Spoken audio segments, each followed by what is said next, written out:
First we mentioned here is the case of EEOC versus Chuck E. Cheese. EEOC versus Chuck E. Cheese involved a 54-year-old man who was working in a sheltered workshop putting together curtain rods. His name was Donnie Perkle. Donnie had an intellectual disability. He also had autism. His limitations were substantial. He couldn't, for example, make change. He didn't work around any sort of heavy equipment. He didn't read or write. He could sign his name. He, most notably for the purposes of the lawsuit, was unable to speak. He was nonverbal. He communicated mainly through a picture book.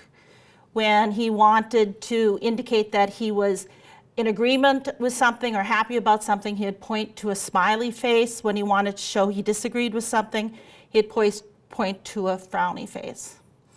Don had worked at the sheltered workshop for a number of years, and he was bored. And the people working with him picked up he was bored. He made it clear he wasn't happy. He didn't like coming to work. He lived with a foster family. His foster family testified he was very hard to get out of bed in the morning to get picked up to go to work. He just wasn't particularly happy.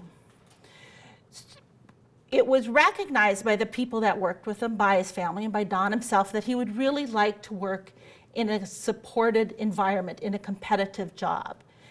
And so they started working, the group he was working with started working with him to help him become trained to do a janitorial position. And they worked with him, and Don was really excited about it, really very happy to be doing with it. It made him more happier to go to his work. A job opened up for a janitorial position at Chuck E. Cheese's. And the organization Don was working with took Don with his prospective job coach to interview for the position of a janitor at Chuck E. Cheese's. He was interviewed at Chuck E. Cheese's by the assistant store manager, whose name was Bria. Bria testified that when she met Donnie, she had never met someone who was so eager to do a janitorial job. She said when she showed him the cleaning supplies he'd be using, he bounced up and down on his feet. When she asked him whether he would be happy to be a janitor, she said his hand shook when he pointed to the smiley face. When he came home that night, having gotten the job, he jumped up and down so high he hit his head on the ceiling.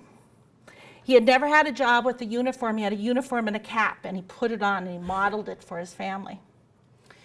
So Don was thrilled to start working, and he went off to set off to work the next day. And he went off with his job coach, and he was starting to get ready and to vacuum. Into the workplace, though, into the Chuck E. Cheese's came the district manager. Remember, he had been hired by the assistant store manager. The district manager comes in, sees Donnie working there with his job coach, turns to Bria, the store manager, and says, "I want you to fire him. We don't need those kind of people working at Chuck E. Cheese's." Now, Bria was 21 years old. This was the first job really she had ever had. She'd been working there since she was in high school. She had never had a management job. She had never been trained on what the ADA was. I asked her if she knew what the ADA was, and she said, "Well, isn't that the American Dental Association?" It's like, well, yeah, you're right. That really wasn't where I was going with it, but yeah, you're right. But Bria knew this was wrong. Bria knew in her heart this was wrong. So what she did is she wrote a memo to Human Resources. And the memo said, I hired a person today with an intellectual disability and autism. He's going to be working through a job with the job coach, provided no cost to us. But my district manager says I have to fire him because we don't need those kind of people working at Chuck E. Cheese's. Won't someone please help me so we can at least give this guy a chance? We are an equal opportunity employer, are we not? And then she gives her like work and home number. She faxed it to Human Resources. Human Resources faxed it to the district manager's boss and to the district manager. Dawn was not fired at that time, but 3 weeks later, the district manager was in again, saw Dawn working there, and got the message for the organization providing the job coach, called up and fired Dawn by leaving a message with the receptionist of the job coach agency.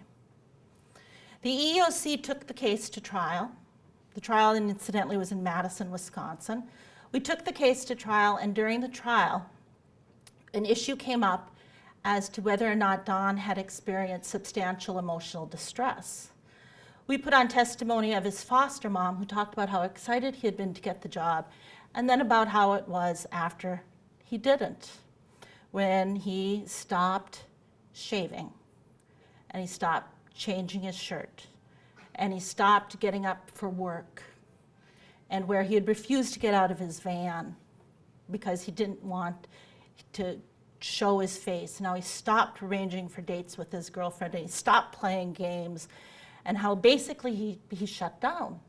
But Chuck E. Cheese put on an expert who testified that because of Dawn's limited intellectual abilities and his lack of verbal skills, it was highly unlikely he had experienced any substantial emotional distress.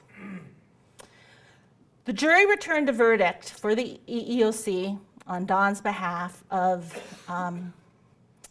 $70,000 in compensatory damages, emotional distress damages, and $13 million in punitive damages.